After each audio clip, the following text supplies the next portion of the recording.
कहानी की शुरुआत में हम एक आदमी को देखते हैं जिसकी बॉडी पर एक खास क्रीम लगाई जा रही होती है। उसे बिल्कुल भी अंदाजा नहीं होता कि उसे इतनी खौफनाक सजा मिलने वाली है। इसी दौरान गार्ड्स ने बिना कुछ समझाए उसके गले में एक काउंटडाउन टाइमर लटका दिया और उसकी बाजू पर एक मजबूत स्टील रिंग कसकर बांध दी। अगले ही पल उन्होंने ट्रेन का एक होल खोला और बेरहमी से उसका हाथ उस होल से बाहर निकाल दिया। जैसे ही उसका हाथ बाहर गया, उसकी दर्दनाक चीखें पूरे कंपार्टमेंट में फैल गईं। लेकिन सिर्फ 2 सेकंड के अंदर ही अचानक उसकी चीखें बंद हो गईं, क्योंकि बाहर का तापमान -200 डिग्री था। उस आदमी का हाथ बर्फ की वजह से जमकर सख्त हो चुका था। जैसे ही टाइमर खत्म हुआ, गार्ड्स ने उसका हाथ होल से अंदर खींच लिया। एक गार्ड ने जब चम्मच से उसके हाथ को चेक किया तो वो लोहे की तरह सख्त हो चुका था। तभी अचानक एक गार्ड ने अपना भारी लोहे का हथौड़ा उठाया और उसके जमे हुए हाथ को बीच से टुकड़े टुकड़े कर दिया। अपना हाथ शरीर से अलग होते ही वह आदमी वहीं तड़पने लगा। यह देखकर ट्रेन के अंदर बैठे गरीब लोगों के रोंगटे खड़े हो जाते हैं। वे सभी यह मंजर खामोशी से देख रहे होते हैं, लेकिन वे वहां कुछ कर भी नहीं सकते थे,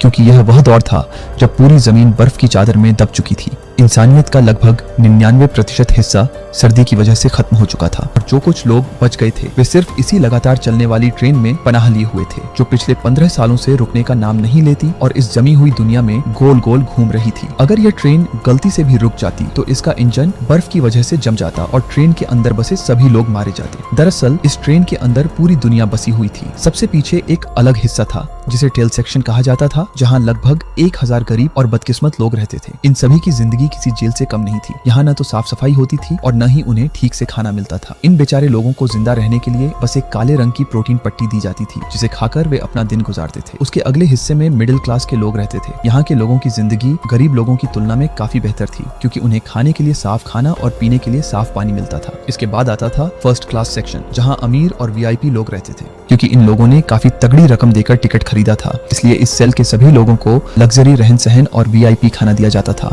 और इन सभी लोगों का ट्रेन के सिस्टम पर पूरा का पूरा कंट्रोल था। ये जो चाहते वह कर सकते थे। तभी सुबह हुई और 2 गार्ड सेल के अंदर पहुंच गए। उन्हें वायलिन बजाने के लिए एक माहिर आदमी चाहिए था। ये सुनते ही एक बूढ़ा आदमी आगे बढ़ा। उसने कहा कि वह और उसकी पत्नी दोनों वायलिन बजाना जानते हैं, लेकिन गार्ड को सिर्फ एक ही बंदा चाहिए था। मगर वह बूढ़ा आदमी अपनी पत्नी के साथ ही जाना चाहता था, इसलिए उसने अपनी पत्नी को छोड़कर जाने से साफ मना कर दिया। ये सुनते ही एक गार्ड ने उसकी पत्नी पर हमला करके उसका हाथ तोड़ दिया और उस बूढ़े को जबरदस्ती वहां से ले जाते हैं। यह मंजर देखकर वहां खड़े सभी लोगों का गुस्सा फूट पड़ा, लेकिन वे बेचारे उन गार्ड्स के सामने कुछ भी नहीं कर सकते थे। इसी दौरान हम एक आदमी कर्टिस को देखते हैं, जो अपने दोस्त एडगर के साथ मिलकर चुपचाप कुछ ढूंढ रहा था। तभी एक औरत तानिया ने उसे इशारा करके बताया वह चीज उसके बेटे के पास है। कर्टिस ने किसी तरह उस बच्चे से वह काला बार ले लिया। ये वही बार है जो इस सेल के अंदर मौजूद सभी लोगों को दी जाती है। दरअसल वे लोग इस प्रोटीन बार के अंदर छिपे हुए सीक्रेट मैसेज ढूंढ रहे थे। टेल सेक्शन के लोग इतनी बुरी हालत में जी रहे थे कि उनके लिए ये छोटे छोटे मैसेज ही जीने की आखिरी उम्मीद थे। कर्टिस ने तुरंत बार को बीच से काटा और उसके अंदर छिपा हुआ एक छोटा सा कैप्सूल बाहर निकाल लिया। कैप्सूल के अंदर एक मैसेज होता है। कर्टिस ने उस मैसेज को सीधे एक आदमी गिलियम को दे दिया, क्योंकि गिलियम सबसे पुराना और समझदार इंसान था। इस बार जो मैसेज आया था उसमें सिर्फ और सिर्फ एक नाम लिखा था, नमगूंग मिन्सू, और शायद यही नाम उनकी किस्मत बदलने वाला था। नमगूंग मिन्सू वह आदमी था जिसने खुद इस ट्रेन का सिक्योरिटी सिस्टम डिजाइन किया था, लेकिन बदकिस्मती से अब यहाँ की पुलिस ने उसी को ट्रेन के जेल सेक्शन में कैद करके रखा था। यहाँ कर्टिस गिलियम के साथ मिलकर एक प्लान बनाता है कि अगर हमें यहाँ से आजादी चाहिए तो हमें किसी भी तरह नमगूंग को जेल से बाहर निकालना होगा, क्योंकि वही एक आखिरी रास्ता था। उसकी मदद से हम एक एक करके ट्रेन के सारे दरवाजे खोलते हुए सीधे इंजन तक पहुंच सकते थे। अगर इंजन उनके कंट्रोल में आ गया तो सिर्फ ट्रेन ही नहीं, बल्कि वे पूरी ट्रेन को अपने कब्जे में करके सीधे फर्स्ट क्लास के अंदर जा सकते थे। लेकिन आज सब कुछ बदलने वाला था। उसी रात सेल के अंदर एक औरत मैसन आती है। इस बार उनकी डिमांड और भी ज्यादा खौफनाक थी। उन्हें एक बच्चा चाहिए था। उस औरत ने आते ही सभी बच्चों की हाइट नापना शुरू कर दी। यह देखते ही तानिया अपने बेटे को अपने पीछे छिपा लेती है, लेकिन तभी मैसन उसे देख लेती है और सारे गार्ड्स जबरदस्ती उस बच्चे को खींचकर वहां से ले जाते हैं। ये बच्चा वे लोग क्यों लेकर गए यह हमें आगे जाकर पता चलेगा। जैसे ही एंड्रू ने उसे जाते हुए देखा, उसका गुस्सा फूट पड़ा। उसने सभी गार्ड्स पर हमला कर दिया और उस मैसन के सिर पर अपना जोरदार जूता दे मारा। लेकिन मैसन बिना कुछ कहे उस बच्चे को लेकर वहां से चली जाती है। कुछ ही देर बाद सारे गार्ड्स वापस आते हैं और एंड्रयू को अपने साथ ले जाते हैं क्योंकि अब उसकी सजा का वक्त आ चुका था। ये वही सजा थी जो हमने कहानी की शुरुआत में देखी थी। एंड्रयू का हाथ जैसे ही ट्रेन से बाहर गया, ठीक 2 मिनट के अंदर ही उसका हाथ तड़पा देने वाली ठंड की वजह से लोहे की तरह जम गया। गार्ड्स ने बिना किसी रहम के एक हथौड़ा उठाया और उसके हाथ को लकड़ी की तरह बीच से तोड़ दिया। हाथ के टुकड़े होते ही एंड्रयू दर्द से चीखने लगा, लेकिन अभी भी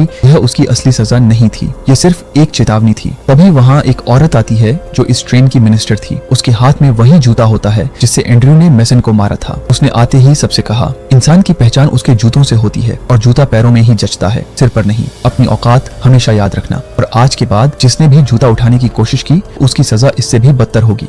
मिनिस्टर के इन शब्दों ने टेल सेक्शन के सभी लोगों के खून में आग लगा दी। सबके अंदर बदले की आग भड़कने लगी, लेकिन वे चाहकर भी उनसे पंगा नहीं ले सकते थे क्योंकि इस सेल के सबसे पुराने आदमी गिलियम को भी ऐसी ही सजा दी गई थी जिसमें उसकी टांग काट दी गई थी। इसलिए अब कर्टिस किसी भी तरह से जो कुछ हो चुका था उसका बदला लेने की ठान लेता है, क्योंकि अब वे अपनी जिंदगी यहाँ कुत्ते की तरह नहीं गुजार सकते थे। कर्टिस ने उस बूढ़े आदमी से कहा, मुझे लगता है कि गार्ड्स की बंदूकों में सारी बची कुची गोलियां खत्म हो चुकी हैं, क्योंकि पिछले 10 सालों में जितनी भी छोटी बड़ी जंग हुई है उनमें सारी गोलियां खत्म हो चुकी होंगी और ट्रेन के अंदर नई गोलियां बनाने का कोई सिस्टम भी नहीं है। मतलब गार्ड्स सिर्फ खौफ पैदा करने के लिए खाली बंदूकें लेकर घूम रहे हैं। अब उसने फैसला किया कि वक्त आ गया है इस शक को दूर करने का। वह बिना सोचे सीधे उन गार्ड्स के सामने चला गया। जाते ही उसने उनकी बंदूक अपने माथे पर तानवा दी और तुरंत उस बंदूक का ट्रिगर दबा दिया। ट्रिगर दबाते ही उस पर कोई भी गोली नहीं चली। यह देखकर एडगर ने जोर से चिल्लाकर सबको बता दिया कि बंदूकों की गोलियां खत्म हो चुकी हैं। ये सुनते ही सभी लोगों ने पहले से छिपाकर रखा हुआ एक बहुत बड़ा ड्रम उठाया और सीधे उन गार्ड्स पर बम की तरह फेंक दिया, जिससे कुछ गार्ड्स वहीं पर ढेर हो गए। सबने एक के बाद एक उन पर हमला बोल दिया, जिससे धीरे धीरे सारे गार्ड्स वहीं पर ढेर होते गए। देखते ही देखते सभी गरीब लोगों ने उन गार्ड्स की धज्जियां उड़ा दी, लेकिन तभी उनके सामने एक बहुत मोटा और गंजा गार्ड आ गया। उसके हाथ में एक बहुत बड़ा लोहे का टुकड़ा आते ही उसने सभी को मारना शुरू कर दिया, लेकिन तभी भीड़ के बीच से एक पतला आदमी खड़ा हुआ। आज उसके बदला लेने का वक्त आ चुका था। वह सीधे उसकी तरफ दौड़ पड़ा। मौका देखते ही उसने उस गंजे गार्ड के पेट में चाकू घोंप दिया और उसके पास पड़ी सारी चाबियां निकाल ली। चाबियां हाथ लगते ही वे सभी जेल तक पहुंच गए। वहां जाते ही उन्होंने सबसे पहले नमगोंग मिंसू को आजाद किया और उसे उस सेल से बाहर निकाल लिया, लेकिन वह आदमी सेल के अंदर पूरी तरह बेहोश पड़ा था। काफी देर तक उठाने के बाद भी वह आदमी नहीं उठा। आखिरकार उन्होंने अपना दिमाग लगाया और तभी कर्टिस ने कुछ गोलियां बाहर निकाली। ये गोलियां कोई खाने की चीज नहीं थी, बल्कि ये क्रोनो टैबलेट्स थी, जिनकी वजह से इंसान नशे में धुत हो जाता था। जैसे ही कर्टिस ने वे गोलियां उसके पास रखकर उसे सुंघाई, वह तुरंत उठ बैठा। उसकी बेटी के अंदर भी एक खास बात थी और वह यह थी कि बंद सेल के पार भी वह पूरी तरह सुन सकती थी कि वहाँ क्या हो रहा है और क्या नहीं। उठते ही कर्टिस ने उससे कहा, अगर तुमने हमारी मदद की तो तुम्हें हर दरवाजा खोलने के बदले एक क्रोनो गोली दी जाएगी। यह डील सुनते ही उसने अपना काम शुरू कर दिया और कुछ ही देर बाद उसने सबसे पहला दरवाजा खोल दिया। दरवाजा खुलते ही वे सबसे पहले किचन वाले सेल में पहुंचे, जहां कोई भी नहीं था।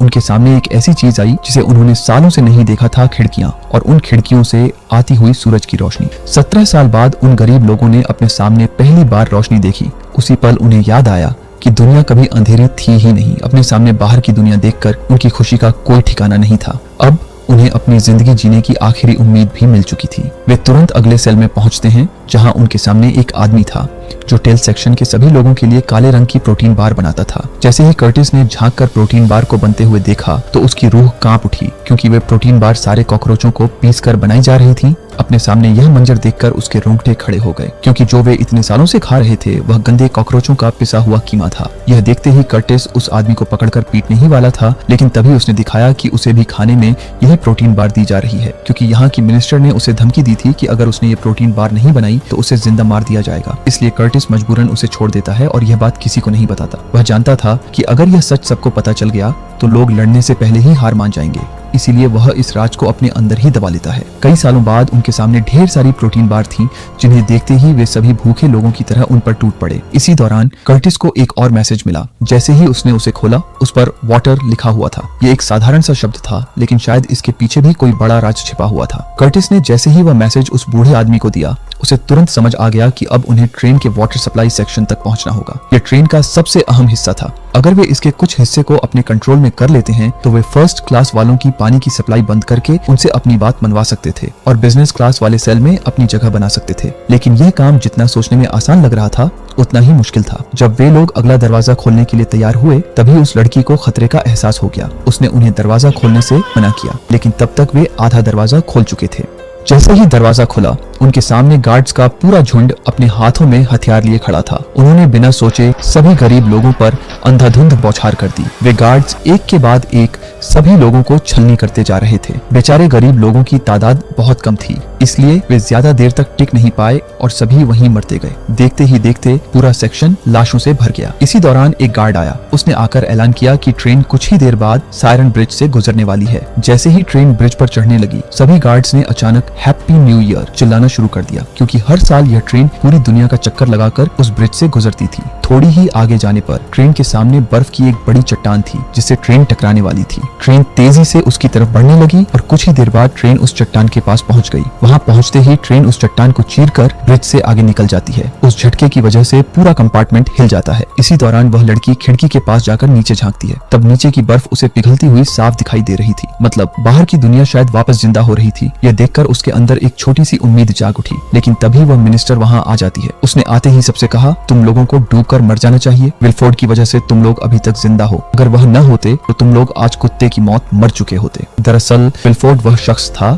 जिसने ट्रेन को इंसानियत का आखिरी ठिकाना बनाया था, मगर बदले में उसने पूरी ट्रेन को एक नर्क में बदल दिया। उसने ट्रेन के टेल सेक्शन के लोगों की हालत कुत्तों से भी बदतर कर दी थी। उस मिनिस्टर ने उनसे आखिरी बार कहा कि अब सजा के तौर पर 17% लोगों को खत्म किया जाएगा। उसने कहा कि अब आगे एक बहुत ही बड़ी अंधेरी सुरंग आने वाली है जिससे ट्रेन गुजरेगी। ये सुनते ही सभी गार्ड्स ने नाइट विजन पहन लिए। तभी कर्टिस ने सभी को नीचे झुकने को कहा। जैसे ही ट्रेन सुरंग में घुसी, सभी गार्ड्स ने गरीब लोगों को मारना शुरू कर दिया। सारे बेचारे गरीब लोग उनका शिकार बनते जा रहे थे। एक के बाद एक सभी वहीं ढेर होते गए। इसी दौरान कर्टिस ने सभी को जोर से आवाज दी, हमें आपकी जरूरत है। यह सुनते ही सभी लोग वहां मशालें लेकर उनकी तरफ बढ़ने लगे। ऐसे ही सभी वहां पहुंच गए और पूरा सेक्शन रोशनी से जगमगा उठा। इसी का फायदा उठाकर सभी गरीब लोगों ने उन पर आग बरसाना शुरू कर दिया। पूरा सेक्शन तहस नहस होता जा रहा था। इसी दौरान एक साथी ने चाकू सीधा उस मिनिस्टर की टांग पर दे मारा, लेकिन तभी कर्टिस के दोस्त एडगर को एक गार्ड ने पकड़ लिया। एडगर उसे चिल्लाता रहा, मुझे बचा लो, लेकिन कर्टिस ने उस पर ध्यान नहीं दिया और उसे वहीं मरता छोड़कर सीधा उस मिनिस्टर की तरफ भाग पड़ा। उसने सोचा कि उसे पकड़कर अपने दोस्त को छुड़वा लेगा, लेकिन पीछे से उस गार्ड ने उसके अंदर चाकू घोंपकर उसे वहीं मार डाला। अपने सामने अपने साथी को मरता देखकर वह अंदर से पूरी तरह टूट गया।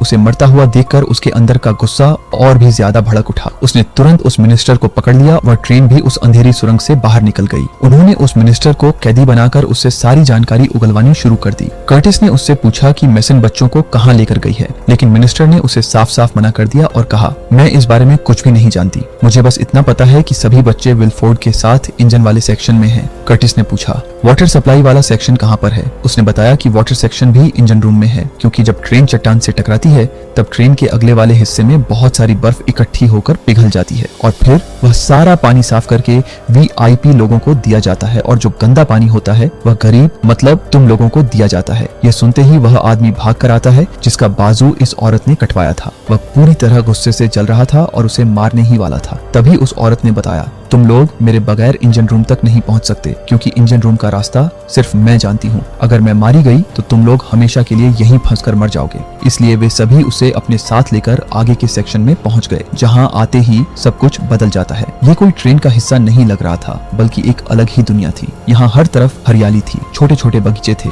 जहाँ ताजे फल और सब्जियां उगी हुई थी। ये देखते ही गरीब लोग बेचारे हैरान रह जाते हैं। जैसे ही वे अगले सेक्शन में घुसे तो उनकी रूह कांप उठी, क्योंकि उनके सामने एक बहुत बड़ा एक्वेरियम था जिसमें मछलियां इधर उधर तैर रही थीं। यही नहीं, आगे जाते ही उनके सामने एक बड़ा रेस्टोरेंट था। उन्हें खाने के लिए खाना दिया गया और आखिरकार 17 सालों में पहली बार गरीब लोगों ने प्रोटीन बार की जगह सुशी खाई। खाना मिलते ही वे उस पर अंधों की तरह टूट पड़े। जैसे ही वह मिनिस्टर खाना खाने वाली थी, अचानक कर्टिस ने उसके मुंह पर चम्मच दे मारा, क्योंकि उसे उनके साथ हुआ जुल्म याद था। तभी उसने वही काले रंग की प्रोटीन बार निकाली और कहा, तुम्हें इस खाने की जगह आज ये खानी होगी। उस बार को देखते ही उसके चेहरे का रंग उड़ गया, क्योंकि उसे पता था कि यह बार कॉकरोचों को पीसकर बनाई गई है। लेकिन इस बार कर्टिस ने उसे मजबूर कर दिया, इसलिए न चाहते हुए भी मिनिस्टर को वह गंदी बार खानी ही पड़ी। दरअसल यह उसका बदला था जो उन्होंने ट्रेन के गंदे और टूटे फूटे सेक्शन में झेला था। जैसे ही वे अगले सेक्शन में पहुंचे, वहां उनके चारों तरफ हर किस्म का गोश्त था। वह सेक्शन पूरी तरह गोश्त से भरा पड़ा था। वे यह सब देखकर हैरान रह गए।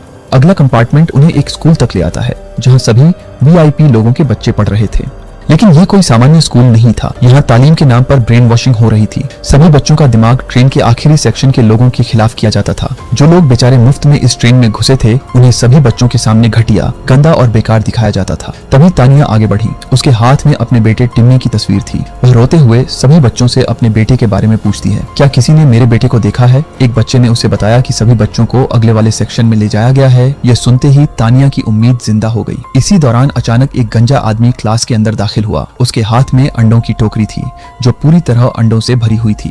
दरअसल ये सभी अंडे नए साल की खुशी में बांटे जा रहे थे। वह गंजा सभी लोगों को बारी बारी अंडे बांट रहा था। टेल सेक्शन के लोग यह देखकर हैरान रह जाते हैं, क्योंकि आज से 17 साल पहले उन्होंने अंडे का नाम तक नहीं सुना था। ये अंडे उन्होंने आज पहली बार देखे थे, क्योंकि ये सभी बेचारे 17 साल से ट्रेन के टूटे फूटे सेक्शन में रह रहकर तकरीबन खत्म ही हो चुके थे। वह गंजा सभी लोगों को अंडे देता जा रहा था, लेकिन उन्हें क्या पता था कि यह उसकी बहुत बड़ी चाल थी। अगले ही पल अचानक उस गंजे ने टोकरी के अंदर हाथ डाला और अपनी मशीन गन बाहर निकाल ली। गन निकालते ही उसने सभी गरीब लोगों को मारना शुरू कर दिया। इसी दौरान क्लास की टीचर ने भी अपनी गन निकाल ली और सभी को मारना शुरू कर दिया।